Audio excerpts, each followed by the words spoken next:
Hello guys, here with you Anna Tutova, co-founder of Coins Telegram, and now we are in Dubai at Sacha Jafri's gallery, and it just opened a few months ago. And Sacha Jafri is a renowned world artist and as well humanitarian and philanthropist, and he is as well the creator of the largest painting on canvas in the world. It's as well in the Guinness book. It's called The Journey of Humanity, and it was sold for the record $62 million, and it's the third highest ever paid creation in the world. And as well, Sasha is involved into many other interesting projects. He's doing a project with NASA, with many other big brands like Rolls-Royce, and some of his projects are as well NFTs. And he will tell us about his journey, how he started painting, and as well how he started doing NFTs, and about his emotions, where he takes inspiration from, and so on. So great to have you here, Sasha. Great to see you, Anna. Looking forward. So we are now with Sacha Jafri, with a world-renowned artist and philanthropist. So great to have you here, Sacha. So can you tell us about your journey? When did your interest in art and painting started? And can you tell maybe about your childhood? Yeah, I mean, that's a long journey. But so basically I started, the world didn't really make sense to me as a child. I'm very, very dyslexic, suffer from a few different sort of issues, and the world didn't make sense to me. None of it. People, place, nothing made sense. The only time it made sense was when I was painting. So I really used painting to sort of make sense of the world, really. That was it. And that's how I started. And I did it out of necessity. And then I realized I had a couple of, well, they realized I had a couple of disorders, synesthesia being one of them, where you get your senses mixed up. So you don't see color, you hear color, you don't smell smells. All those senses get muddled up. So that creates a different sort of sensory experience, I guess. And that's sort of what happened to me. And then through that journey, I think I realized that painting was the thing I had to do, you know? It was the only time everything made sense. And then I was painting. I was at school. I was at Eton in England. And What age did you start painting? well, I mean, I'm painting from age 3, I guess, you know. But I'm then at school, and I'm at a school called Eton College, which is a really serious school in England. It's where Prince William was and all those guys. And it's very intellectual, very serious. And the headmaster called my parents in to the, the headmaster's office, which they never do, and said, okay, this is when I was about 15. And they said, okay, we have a problem with Sasha. Half the teachers think he's a genius, and half the teachers think he's mad. So my mum went, oh my God, our child's mad, what are we going to do? And my dad said, okay, our son's a genius, what's the problem? So that's when my dad said, okay, look, you're telling us there's a problem. What do you guys suggest? You're the school, what's your idea? What do you think we should do? And they said, well, we're going to do 2 things. One, we're going to get him tested for dyslexia and just see what's going on in his mind. And we're going to come up with another idea that can help him. Give us 2 weeks. So 2 weeks later, they built this sort of porta cabin. You know, like when builders are building a huge building, they have a porta cabin where they go and have tea and, you know, have a break. And they built one of those just for me. And they put it next to the art school, quite big. And they put in it canvas, paint, brushes. That's it. And they gave me the key. And they said, okay, you can go there anytime you like. You can stay there all night. We don't care what you do in there. We're not going to look. It's up to you. But you have to be at church or chapel every morning at the time, and you can't miss any lessons. And then we don't care what happens. So that changed my life, because I spent 8 hours through the night just in there painting, developing, like letting all that energy come out and letting it flow, and then everything made sense. So that was really cool. And then the other thing they found was when they did tests on my brain, they found that when I was painting, my brain waves went into theta, which means you're in a state of surrender.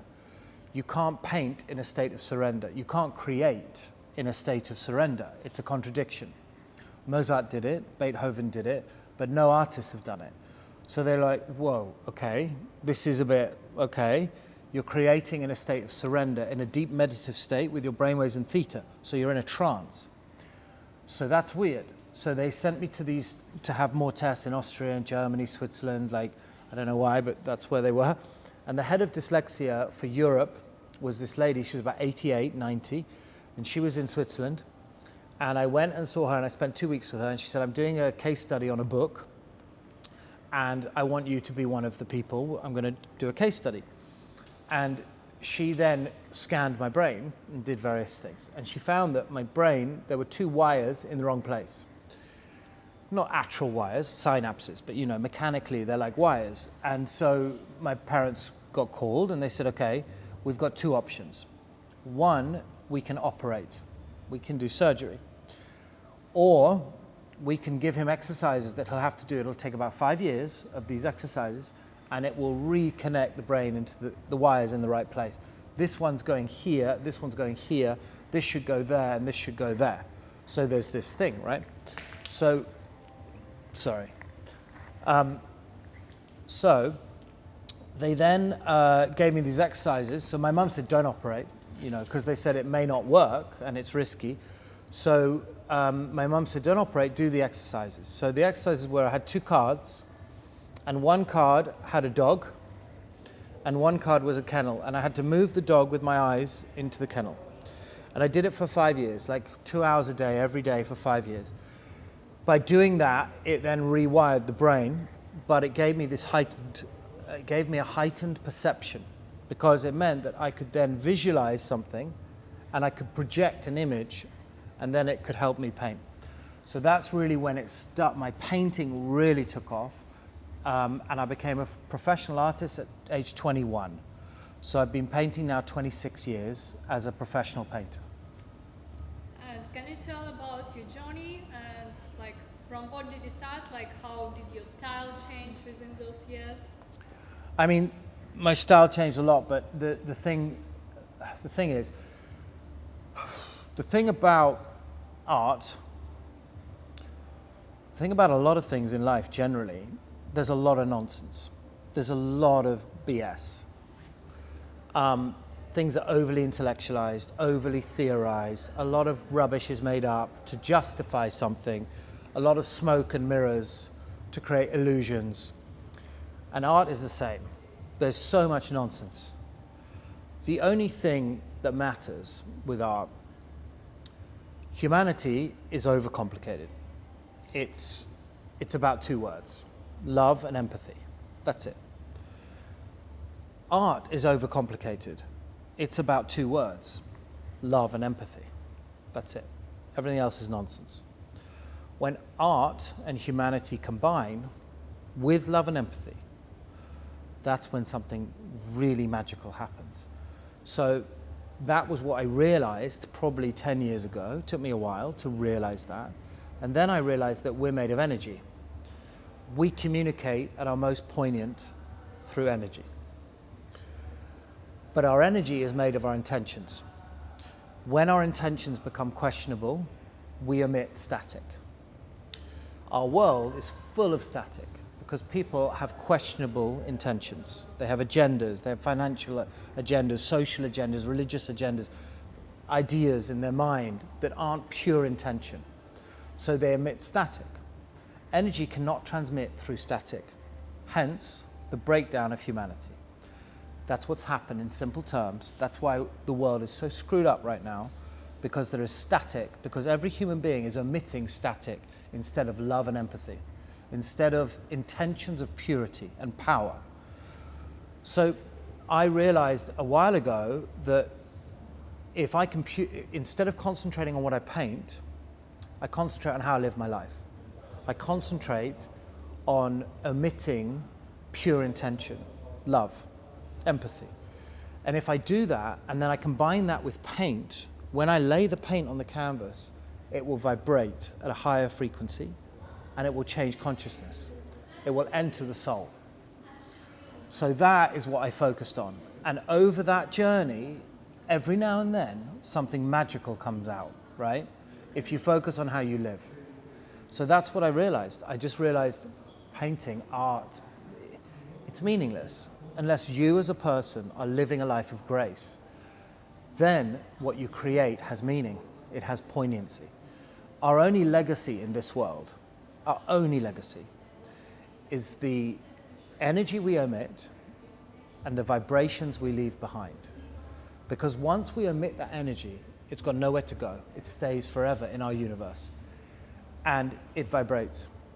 And it creates vibrations that can change consciousness. When we die, those vibrations live. So it's our only legacy.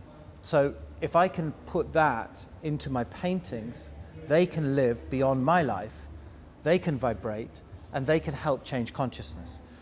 And that's when I really realized what my work was about, and that all I was doing was borrowing a moment.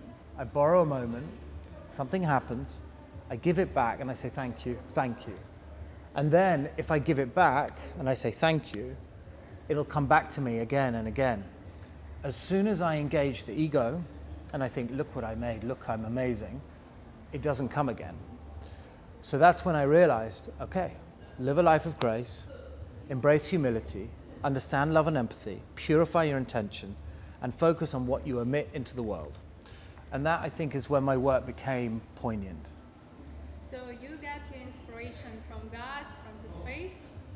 I get my Being inspiration grateful? from human emotion, meeting people, understanding different emotions, and then putting those onto the canvas, and then letting them vibrate and creating energy. So I'm inspired by people and human emotion. So who was the most inspirational person for you? So I've met a lot of people, as you may know. I've worked with a lot of people. I think the guys that have inspired me most, that I've worked with and met and spent time with, are probably Mr. Mandela, Nelson Mandela. I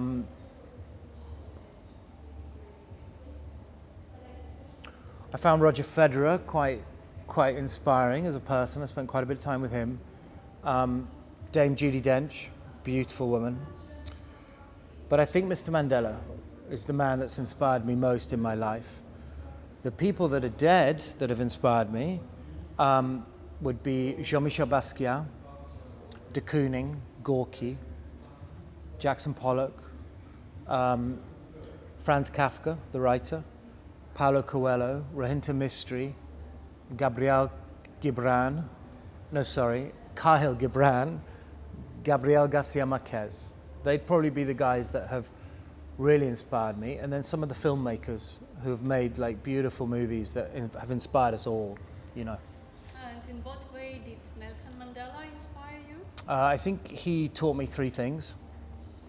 From the darkness comes the light, number one.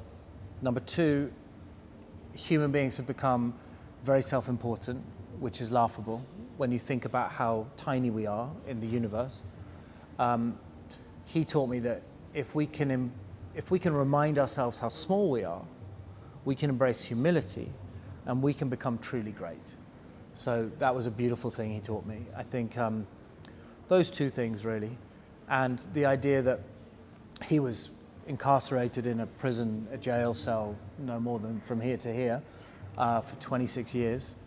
And this one phrase got him through that, which is, I am the master of my fate and the captain of my soul. So it doesn't matter what you do to me, where I am, what's happening, I am the master of my fate and I am the captain of my soul. I think those three things really taught me something.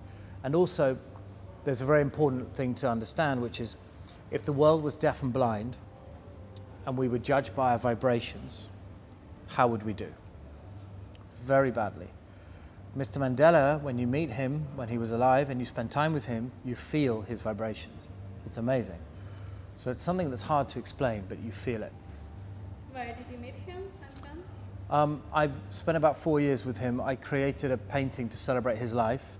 So I was with him in Cape Town and Joburg. I was actually working for his children's fund, his children's foundation, you know, his charity basically. And I spent a lot of time with him, and then I created the painting to celebrate his life. I think a lot of musicians have inspired me as well. I've done a lot of paintings to celebrate their lives. Quincy Jones, people like Stevie Wonder, a lot of guys, Paul McCartney, Jack Bruce, Quite a lot of musicians I've worked with and created paintings for, and they've been very inspiring.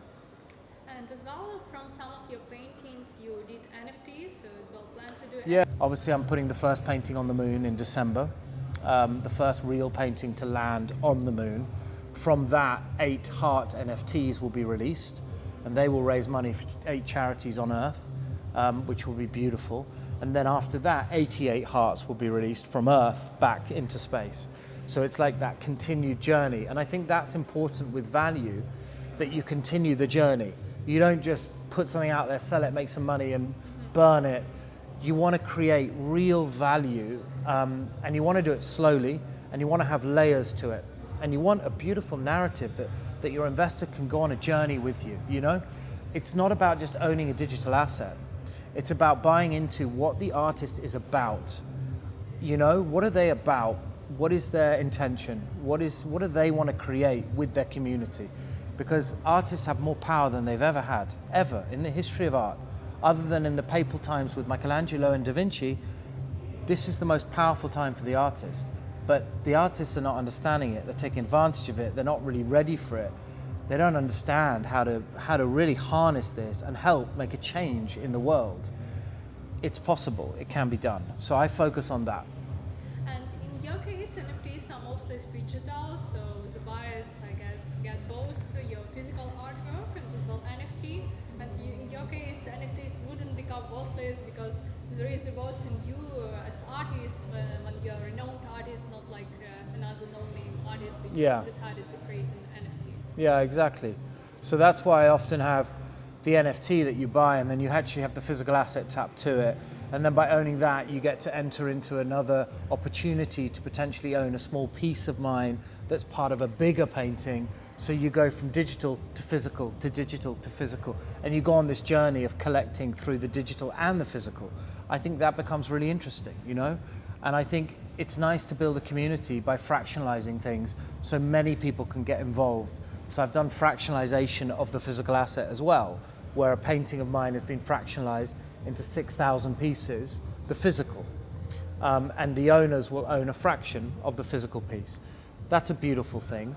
Then you've obviously got the pure digital as well, but then I would normally tap a physical asset to the back of that and take someone on a journey. And that's what I'm about, really. And can you tell us well about some other upcoming projects you have? Like what other projects do you plan to make? Yeah, I mean, I did some quite cool things. I guess the main few ones are, so I did King Charles III's coronation painting. That's actually hanging over there. It's quite special, and that's a gift from the British royal family to His Highness Sheikh Mohammed. So that's a beautiful thing. So when they plan to present it to the... It's going to be, because of COP28 coming up and King Charles is coming to Dubai, you know, it's up to them. I don't get involved, but it's a beautiful thing, you know. It's like, it just shows the alliance between two countries, the alliance between two leaders, like-minded ethos, you know. They both care about the environment, they both care about humanity, they both care about the future of sustainability, conservation, these types of things. And they're very aligned like that. They're both visionaries as well. So it's a beautiful thing to be the artist asked to create the painting that will be the gift. I'm really, you know, honored to have that opportunity. So that will happen soon. Then obviously I've done the UNESCO project with the 50 most important UNESCO World Heritage Sites around the world. That's beautiful, and that will turn into an NFT project which will involve 5 million people, which is beautiful, right? So there's only 50 physical assets, but 5 million digital assets, and that brings a big community together.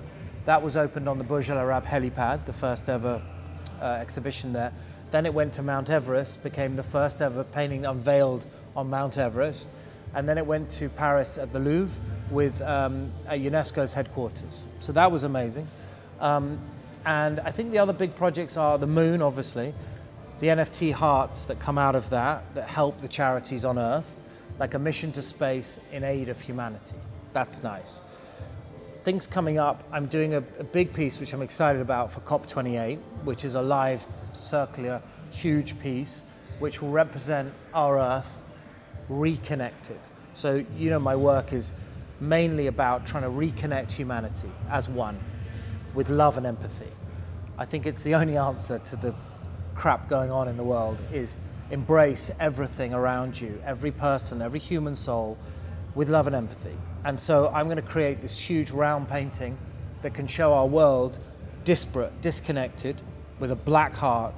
And as it connects, the heart glows and the world shows it flourishing, flora, fauna, wildlife, ocean life, everything's flowing as it could if we reconnect.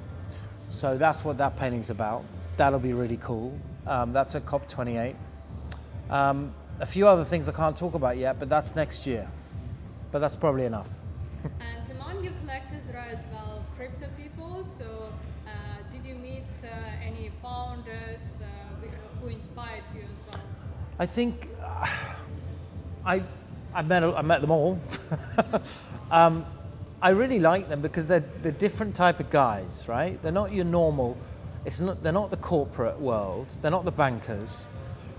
They're not the hedge fund guys. They're not the VC guys. They're a bit different. They're a bit nerdy, which I like. They're really into what they do, right? Justin Sun, I think, is a fascinating guy. He's actually very humble, very simple, but an amazing guy. And what he's done with Tron and what I think he will do, he's one to look out for. I think CZ's an interesting guy, different from Justin, but interesting. I think there's a lot of interesting guys in crypto. The one thing I would say is that crypto gets a very bad name. People think it's all full of crooks, and actually I've met some really lovely people in crypto, and a lot of lovely ones from the Ukraine, which is a nice thing, really nice. Really good people, quite honest, straight, simple, who are doing amazing things, like really bright, So I think people misunderstand crypto and what can be achieved. That's pleasant to hear.